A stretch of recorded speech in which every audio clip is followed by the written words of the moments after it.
Donc bonjour tout le monde. Donc merci beaucoup d'être venus. Donc moi c'est Jessie. Je vais vous présenter la conférence sur les photographies de famille. Donc en fait moi j'ai commencé la photo il y a à peu près 15 ans. Donc j'ai commencé un peu comme une amateur passionnée. Je m'étais acheté une équivalence d'un Rebelle T5 là, de l'ancien temps d'il y a 15 ans. Puis je faisais des photos d'un peu tout le monde. Tout le monde disait « Ah Jessie, tu fais donc bien des photos, c'est super beau, super cute ». Puis au fur et à mesure, j'ai essayé d'avancer. Je faisais de l'improvisation en France. Puis un soir où je faisais pas d'impro, on m'a dit tiens, prends la caméra puis fais des photos de spectacle.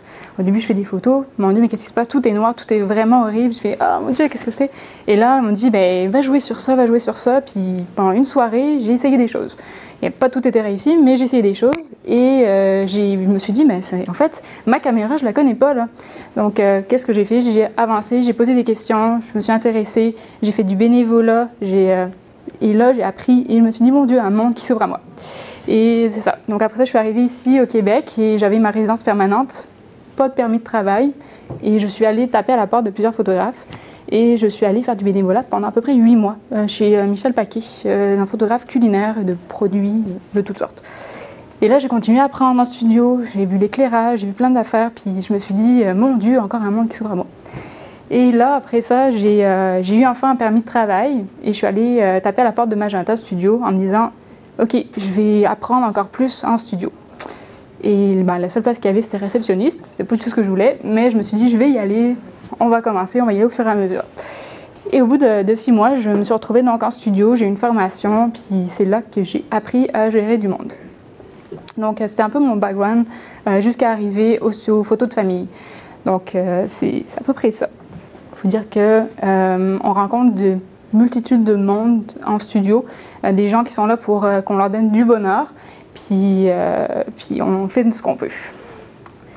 Donc c'est à peu près une présentation. Puis ce que je veux dire en fait, c'est que moi, ma photo à moi, ce n'est pas de la photo qui va s'exposer dans les musées. C'est pas de la photo. Les gens vont payer dans une entrée puis ils vont dire « Ah, wow, c'est super beau, ça représente telle affaire ou telle affaire. » Moi, mes photos à moi, elles s'exposent chez le monde. Les gens viennent, je fais partie un peu de leur milieu intimiste, puis là, je fais des photos. J'ai demandé au monde à qui j'ai fait des photos pour différents contrats de me montrer de quelle façon ils utilisaient mes photos. On va voir l'utilisation pour des cadres de famille, ce genre de choses-là. Moi, mes photos font partie de leur vie. Dans 10 ans, quand ils vont regarder leurs photos, c'est ça, c'est moi. C'est moi qui ai pris leurs photos et je continue tout au long de leur vie à faire partie de leur vie. Donc on va commencer en fait par la direction photo. La direction photo, c'est pas aussi facile que ce qu'on pense. Je l'ai vu au Magenta pendant mes premières séances, c'est pas facile. Donc la première chose, c'est d'éviter les blancs. Comment éviter les blancs? C'est de s'intéresser à leur vie, à ce qu'ils font, à ce qu'ils portent, à leurs enfants, quelle différence d'âge ils ont, ainsi de suite. C'est vraiment éviter les blancs pour que la personne en face de vous se sente à l'aise. Parce que ils font pas ça tous les jours. Moi là, j'ai déjà été devant la caméra, puis je dirais que c'est pas facile. Donc c'est vraiment de s'intéresser à leur vie, d'éviter les blancs pour qu'ils se sentent super à l'aise. Ce petit garçon-là, j'ai mis cette photo-là parce que ce garçon-là, pendant la séance, il était vraiment pas à l'aise. Il évitait la caméra, il parlait pas fort, il était hyper fermé. Puis quand il était devant la caméra, il faisait juste « c'est pas ça qu'on veut ». Moi, j'essaye d'aller chercher quelque chose de naturel. Là, on est un peu figé sur la photo, mais c'est pour montrer un peu ce petit gars-là, comme quoi c'est ça, il faut parler avec. Qu'est-ce que tu fais dans la vie? Est-ce que tu fais du sport? Est-ce que t'es à quelle école? Est-ce que tu sais, ce genre de choses-là. Après ça, moi j'aime ça dire qu'on choisit une personne dans un groupe quand on a une famille un peu nombreuse pour le taquiner. Ce qu'on veut, c'est justement qu'il n'y ait pas cette barrière entre qui je suis puisque leur petite famille à eux. Eux, ils se connaissent super bien, ils ne me connaissent pas. Là. Moi, je veux rentrer dans leur famille. Je veux être dans ce moment intime-là. Donc, je choisis une personne que j'ai jaugée et je me dis, celui-là, je vais y aller. Dans cette photo-là, ce jeune garçon-là, il voulait vraiment pas être là. Il n'aime pas ça les câlins, il n'aime pas ça qu'on le prenne dans les bras et tout ça. Ben, ma façon à moi, c'est de lui dire « Hey, allez, on va lui faire un bisou, allez, on le colle, on lui fait des bisous. » Et voilà, au final, on arrive à voir une photo. Quand ils vont la regarder plus tard, ils vont faire « Hey my God ». Voilà. Donc, aller choisir une personne qu'on va taquiner. On le jauge vraiment de loin Puis là, ben, on y va. On va aller le titiller, on va aller ce genre de choses. Pour les photos, pour les enfants timides, c'est la première chose à faire, c'est lorsque les parents arrivent avec eux autres, c'est d'aller chercher le contact avec eux. C'est de le regarder de loin, de faire comme ça, de jouer à cache-cache. C'est d'aller tisser un petit lien de loin avec lui. De ne pas rentrer dans sa bulle, d'être de loin, puis d'avoir déjà un premier contact. Ça marche assez bien en général. Bon, après, à un certain âge, j'ai sûr qu'une personne de 18 ans, tu ne vas pas jouer à cache-cache coucou, mais... Ça dépend. Mais c'est ça. Le cache-cache coucou, c'est vraiment winner, ça marche super bien. La deuxième chose, c'est quand, à bout d'un moment, l'enfant, il a vraiment du mal, il se cache, il ne va rien savoir. Le truc magique, ce sont les bulles. Donc, ça, c'est typique aussi. C'était une petite fille que je prends en plus en photo depuis à peu près 1 an et demi, assez régulièrement. Elle reste timide. Donc, les bulles, là, ça a été vraiment winner. On a fini par avoir quelque chose. Puis les bulles, quand le papa ou la maman fait les bulles ne sont pas forcément dans la photo. C'est vraiment, ça attire son attention. On arrive à avoir des photos hyper naturelles. C'est vraiment le fun. Donc, toujours avoir dans sa poche un truc de bulle. Puis ça là, en plus, ce petit pot, là, c'est Dolorama, c'est vraiment le fun, c'est super beau. Donc, c'est ça. Quand les enfants, ils veulent vraiment rien savoir, la meilleure chose à faire, c'est soit tu dis aux parents, ne le prenez surtout pas dans les bras, ça va le confiner, que c'est vraiment pas le fun, puis c'est d'aller vraiment chercher loin. Quand tu vois qu'au bout d'un moment, c'est difficile, tu vas aller le prendre dans les bras, puis là, on va aller le chatouiller, on va aller jouer avec lui, mais il a un côté très réconfortant de la maman ou du papa qui est là. Ici, c'est vraiment particulier aussi. C'était un mariage, le petit garçon voulait vraiment rien savoir sur les photos. Cette photo-là avec le chapeau, je suis vraiment allée jouer avec lui, c'est-à-dire que j'ai pris le chapeau, je l'ai lancé dans les airs, j'ai essayé de le mettre dessous pour l'attraper dans ma tête, il m'a regardé bizarre. Puis après ça, je suis allée lui jeter comme sur la tête, et à un moment donné, il a voulu faire exactement comme moi. Puis hop, il a lancé dans les airs, puis j'ai pris la photo. Donc c'est vraiment d'aller jouer, de se déplacer, tout ça. En plus, j'avais une 50 mm, il a fallu que je cours, c'était vraiment le fun. C'est ça. Après ça, pour les enfants actifs, parce que ça arrive, ils ne sont pas tous timides. Ce petit garçon-là, il prenait des bâtons, il essayait de me les taper sur l'objectif. Il essayait de crever les yeux de son frère. C'est ça. Donc, ce qu'on fait, c'est on essaye de jouer à la statue. On fait des photos dans les bras des enfants pour éviter qu'ils se mettent à courir partout. Et ne surtout pas réagir au comportement. Quand il essayait de me taper dans l'objectif avec son petit bâton, je faisais pas un eye contact, j'essayais juste de bouger. C'est vraiment de ne pas réagir, sinon il va trouver ça, il va dire « Oh, c'est vraiment le fun, il y a une interaction ». Non, tu fais pas ça, tu réagis juste pas à ce qu'il fait. Et puis c'est juste d'éviter aussi que les parents interviennent. À partir du moment où les parents interviennent, ils vont vouloir marchander avec l'enfant, ils vont vouloir le punir, ils vont jouer à « si tu fais pas des belles photos, tu fais pas des sourires, tu n'auras pas de McDo ». C'est souvent ce qui arrive, le McDo est une grande récompense. Donc c'est juste d'éviter à ce que les parents viennent aux menaces, parce que là la séance, on va dire que la séance elle est presque finie à ce moment-là. Et puis les enfants, tu vas leur dire hey, regarde là, regarde, tu fais une grimace dessus, tu sais, maman elle n'aime pas trop ça les grimaces, tu sais, et on essaie de l'amener à autre chose. Donc montrer les photos régulièrement pour voir de quoi ça a l'air. C'est ça. S'il voit qu'il a l'air ridicule sur les photos, il ne va pas vouloir continuer. Et puis voilà, donc plus il y a de monde dans les photos, plus on risque d'avoir des problèmes, des yeux fermés, des gens qui ne coopèrent pas, et ainsi de suite. Ça, c'est une photo vraiment banale de la petite fille, là c'est des jumeaux. La petite fille veut juste rien savoir, elle est écœurée des photos. Le frère, il dit, mon Dieu, qu'est-ce qui se passe? Et la grande fille qui essaye désespérément de faire plaisir à ses parents, puis de montrer que c'est le fun.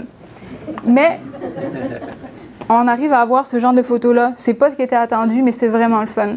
Tu mets ça dans le truc, tu fais hey, mon Dieu, la séance photo. Le frère, il avait juste envie de crisser son camp, la petite mère, voilà. Puis la grande qui est comme oh my God, qu'est-ce qui se passe? Je fais mon mieux, mais voilà. Donc, je dirais que la majorité du temps, ce qu'on essaye de faire, c'est de faire une photo parfaite. La photo parfaite, elle n'existe vraiment pas. La photo parfaite, c'est celle que les gens vont nous donner. C'est qu'est-ce qui représente leur intimité. Les personnalités ressortent tout le temps dans les photos. Donc, c'est de ne pas avoir trop d'attentes, c'est de se dire, de réconforter les parents en disant « Vous inquiétez pas, dans la séance, il va y avoir de belles photos. » Parce que c'est vrai, il y a toujours de belles photos, même si la séance ne se passe pas aussi bien qu'on pense. Voilà, donc c'est ça. Là, on essaye d'avoir des moments différents, donc d'aller chercher Justement, j'ai mis le focus sur les parents, parce que souvent, ce qu'on fait dans les séances photos, c'est de mettre le focus sur les enfants. Et je pense que c'est important, dans une vie de famille, le couple se perd souvent, puis c'est d'aller chercher justement ce genre de petits trucs drôles là, de famille. Voilà. Et une autre chose, c'est que les papas en général ne veulent vraiment pas être dans les photos. C'est les mamans qui les amènent, qui les tirent par le bras et qui disent « Allez, viens, on va faire une séance photo ». Franchement, ça les rend pas très heureux. Donc c'est d'aller jouer là-dessus. C'est d'aller jouer là-dessus, de diriger le monde en fait pour les amener à « Allez, tout le monde, vous niaisez papa », puis papa fait comme « T'as vraiment envie d'être là ».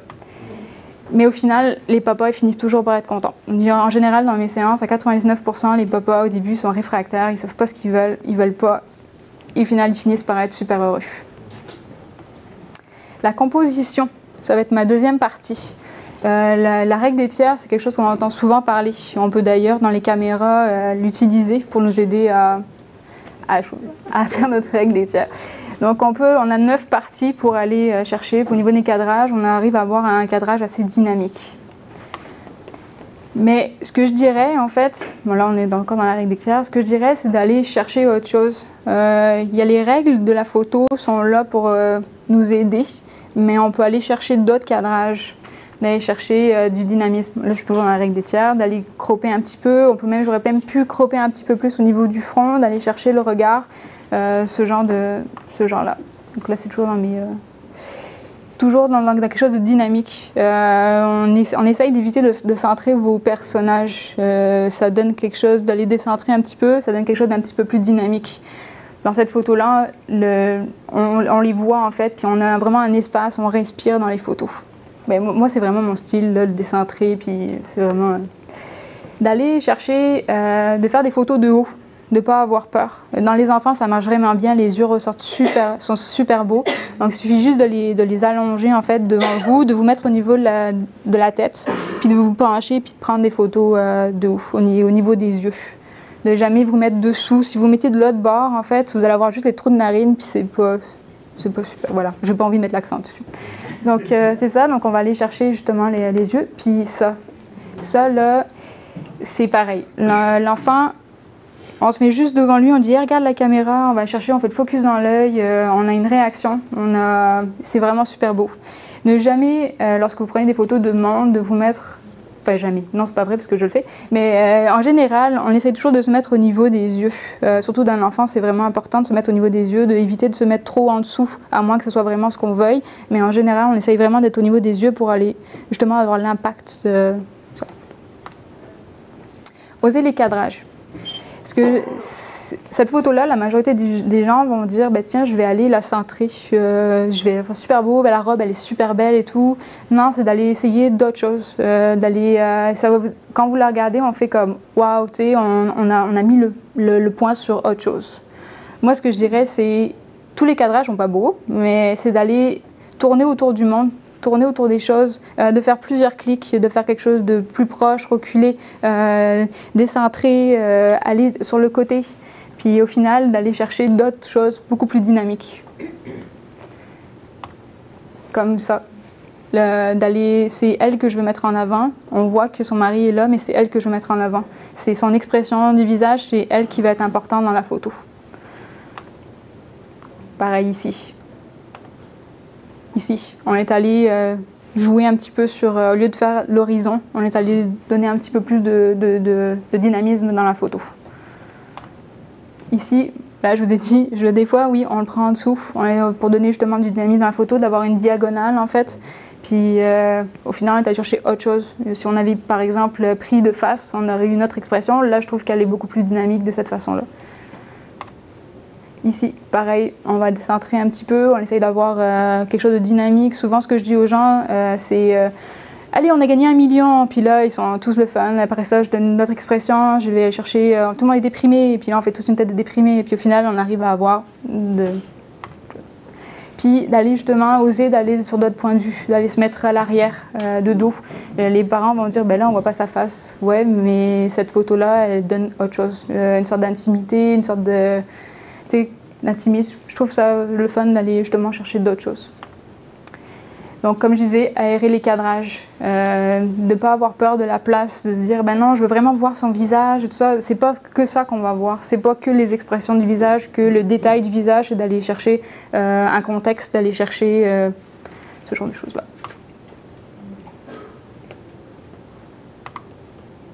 Les matériels utilisés.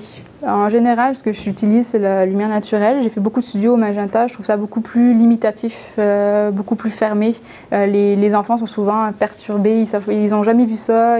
Les flashs qui flashent tout le temps. La lumière naturelle, ça leur donne un contexte de pouvoir bouger, de pouvoir se libérer et puis d'aller donner quelque chose d'autre. Donc là, on est dans le golden hour. Donc c'est vraiment juste avant que le soleil se couche. Ça donne une couleur très jaune et on va justement se mettre en contre-jour. Donc on a tout de suite un autre univers. Cette photo-là aurait été prise à midi. Il y aurait quelque chose d'un petit peu plus froid. Là, on est allé chercher le golden hour donne une autre dimension.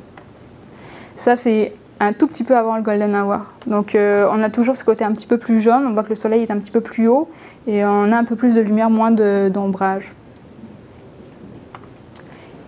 Donc, favoriser les objectifs, oui. Tu utilises un réflecteur quand il y a contre-jour? Sur celui-ci, je n'ai pas eu besoin, mais après ça, je vais en parler du réflecteur. Donc, favoriser les objectifs lumineux. Souvent, quand on achète un kit, on a un objectif de base, quelque chose de moins lumineux. On ne peut pas aller... on a moins, la profondeur de champ est un petit peu plus grande. Lorsqu'on va avoir des objectifs lumineux, on a une profondeur de champ plus petite. Ce qui fait que, par exemple, ici, j'ai le focus sur l'œil. Tout le reste vient finalement paraître flou. Donc c'est vraiment le point que j'ai voulu mettre, c'est vraiment son œil. J'aurais pu... Donc avec un objectif de base, on ne peut pas faire ça. Mais lorsqu'on va chercher un objectif lumineux, d'une part, on va gagner en lumière, en luminosité, quelque chose de beaucoup plus éblouissant. Mais d'autre part, on va aller justement avoir une profondeur de champ un petit peu plus... Voilà. C'est ma fille. Ici, donc pareil, le flou qu'on a derrière, c'est un flou que j'aurais pas pu avoir avec un objectif de base. Et d'ailleurs, le focus est pas... Je suis allée trop bas en fait dans mon focus. Si on regarde bien, madame est un petit peu plus floue. Ici, pareil, c'est un objectif hyper lumineux, ce qui fait que j'ai la lumière de la fenêtre, j'ai les murs de la chambre qui sont comme un gris très clair, ce qui fait que j'arrive à avoir une super belle lumière. Ici, c'est le réflecteur. Donc là, en fait, on voit qu'on a une fenêtre sur le côté qui donne toute la lumière. On a un petit peu d'ombrage encore sur l'autre côté du visage. Donc on va juste apposer justement un réflecteur pour adoucir l'ombrage. C'est là. Donc le réflecteur, vous n'êtes pas obligé d'avoir un réflecteur. Là. Un réflecteur, c'est hyper utile, vraiment, ça marche mieux. Mais acheter un grand carton blanc, là, ça fait la job. Ici, donc utiliser les fenêtres. Donc quand on est justement dans une maison et qu'on n'a pas beaucoup de lumière, qu'on a des objectifs justement pas trop lumineux, rapprochez-vous d'une fenêtre. Vous allez avoir tout de suite un apport de lumière, puis justement d'aller chercher ça. C'est vraiment votre meilleur ami. Ici, pareil, fenêtre. Donc on est allé chercher la fenêtre. La salle de bain, en fait, n'était pas super lumineuse. J'aurais pu d'ailleurs mettre un réflecteur, mais j'étais toute seule. J'allais mettre un réflecteur pour adoucir en fait l'ombrage sur le côté. Puis ici, c'est vos objectifs. Donc, en fait, lorsque vous allez choisir votre objectif, plus vous allez avoir une longueur focale, une focale plus longue, en fait, plus vous allez avoir en fait votre fond qui va se compresser. Donc, suivant le style que vous voulez donner à vos photos, c'est ça qu'on va aller chercher. Donc, par exemple, moi, je travaille beaucoup avec la 50 mm, avec une 85, prenons l'exemple, et la 135. La 135 va vraiment donner cet effet comme la 200 mm très... Donc, suivant l'effet que vous voulez donner, ça va être d'utiliser des objectifs. Ici, tout simple aussi, l'iPad. Je l'ai fait hier soir pour vous. Donc, c'est vraiment le fun. En fait, vous avez du coup, tout est noir dans le fond, puis la seule lumière que j'ai, c'est l'iPad. Ça, c'est vraiment s'amuser, ça donne un côté très super beau, super sharp, et puis ça a pris 5 minutes et c'était avec les moyens du bord. Attirer l'attention des enfants. C'est pas toujours évident parce que souvent les papas, mamans veulent que l'enfant regarde la caméra. Donc ce qu'on fait, c'est qu'un trousseau de clés, ça marche super bien. Un jouet, ça marche vraiment bien. Donc vous l'amenez en fait juste devant lui, puis là vous l'amenez juste au-dessus de l'objectif. Du coup, on a vraiment l'impression que l'enfant regarde la caméra. Donc, comme je vous disais, n'importe quelle caméra. Il ne suffit pas d'avoir une caméra à 8 000 $ pour faire des belles photos. N'importe quelle caméra va vous permettre de faire pas mal de choses. Il faut toujours se limiter par rapport au matériel que vous avez. Après ça, vous améliorez avec vos objectifs, vous utilisez des réflecteurs, le flash avec diffuseur, ça marche super bien. Rarement utiliser le flash de la caméra, c'est vraiment pas joli. Un flash Cobra avec un diffuseur, comme une sorte de softbox, pas besoin d'être super cher, là. Ça va vous diffuser la lumière, c'est vraiment parfait. Les batteries en surplus, très important. Moi, ça m'est arrivé l'année passée de faire un shooting à l'extérieur, c'était en octobre, c'est la deuxième photo on le voit, il y a de la neige dessus. C'était en 30 octobre, il y avait eu de la neige, de la pluie, il y avait tout cette journée-là. Et mes batteries, j'avais 4 batteries, ça m'a duré 3 heures. J'avais plus rien. Donc là, je me suis retrouvée à faire « Oh mince, qu'est-ce que je fais ?» J'avais d'autres montres qui m'attendaient derrière, j'étais vraiment, donc, batterie. Puis là, on arrive à l'hiver, chargez vos batteries, mettez-les dans les poches, frottez. Voilà, et puis les jouets donc, pour diriger le regard des enfants. En fait, les gens, ce qu'ils ont fait, c'est qu'avant, Magenta était révolutionnaire. Tout le monde allait chez Magenta, allait faire des photos, c'était un peu plus dynamique que Sears, c'était super beau, c'est vraiment génial. Les gens commencent à vraiment fuir les studios. Ce qu'ils veulent, c'est vraiment la photo en lumière naturelle. C'est d'aller avoir quelque chose qui se rapproche plus à qui ils sont, à leur famille, représente plus leur famille. Le truc, c'est que de plus en plus de monde commence à faire ça, essaye de bouger, donner des photos un petit peu plus dynamiques. Qu'est-ce qu'on peut faire pour révolutionner aujourd'hui la photo? Les gens, ce qu'ils veulent, c'est que ça représente vraiment qui ils sont. C'est d'aller... Moi, j'ai des idées d'aller dans leur foyer, de faire des photos de leur routine, de faire des photos de leur environnement, de leur quotidien, qui va justement représenter plus leur famille. Donc c'est vraiment de penser à vers où on veut aller. Il y a eu le studio, maintenant on est plus dans la lumière naturelle, vers où on va s'aller plus tard. C'est vraiment de penser à ça. C'est ça. Puis c'est ça. Est-ce que j'ai dépassé? J'ai été rapide, hein? Ouais.